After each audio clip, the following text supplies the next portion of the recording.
கரீனா கபூர் கணவருக்கு 6 இடத்துல காயம். நள்ளிரவுல நடந்தது என்ன தெரியுமா? பிரபல பாலிவுட் நடிகர் சைஃப் அலி கானோட வீட்ல அத்துமீறி திருட வந்த திருடர்கள் அவரோட வீட்டு பணியாளர்களோட வாக்குவாதம் நடந்த சத்தம் கேட்டு அங்க வந்து அந்த திருடனை தடுக்க முயற்சி பண்ண சைஃப் அலி கான கத்தியால பல தடவை குத்திட்டு அடையாளம் தெரியாத திருடன் தப்பிச்சு போயிருக்கிறதா சைஃப் அலி கான் தரப்பு தெரிவிச்சிருக்கு. நடிகை கரீனா கபூரோட கணவரும் பாலிவுட் நடிகருமான சைஃப் அலி கான் கடைசியா ஜூனியர் என்டிஆரோட தேவாரா படத்துல வில்லனா நடிச்சிருந்தாரு.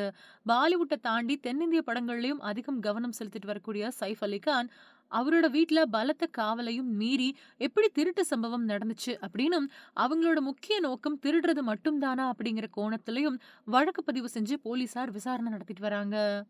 மும்பை லீலாவதி மருத்துவமனையில 6 காயங்களோட அனுமதிக்கப்பட்டிருக்கக்கூடிய சைஃப் அலி கான் அபாய கட்டத்தை தாண்டிட்டாரு அப்படின்னும் ரசிகர்கள் அச்சப்பட தேவையில்லை அப்படின்னும் சைஃப் அலி கான் தரப்பு அறிக்கை ஒண்ண அறிவிச்சிருக்கு.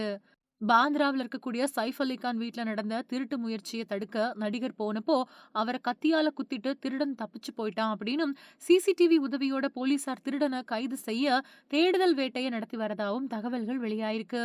3 தடவைக்கும் மேல கத்தி குத்து நடந்ததாகவும் சுமார் 6 இடத்துல சைஃப் அலி கானுக்கு காயம் ஏற்பட்டிருக்கிறதாகவும் தகவல் வெளியான நிலையில ரசிகர்கள் அப்புறம் மீடியாக்கள் அதிர்ச்சி அடைய வேணாம் அப்படின்னும் இது போலீஸ் விவகாரமா மாறி இருக்குது, அவங்க விசாரணை நடத்திக்கிட்டு வராங்க, மத்தவங்க அமைதி காக்கணும் அப்படின்னும் சைஃப் அலி கான் நல்லா தான் இருக்கிறாரு அப்படின்னும் அவரோட தரப்பு அறிவிச்சிருக்கு.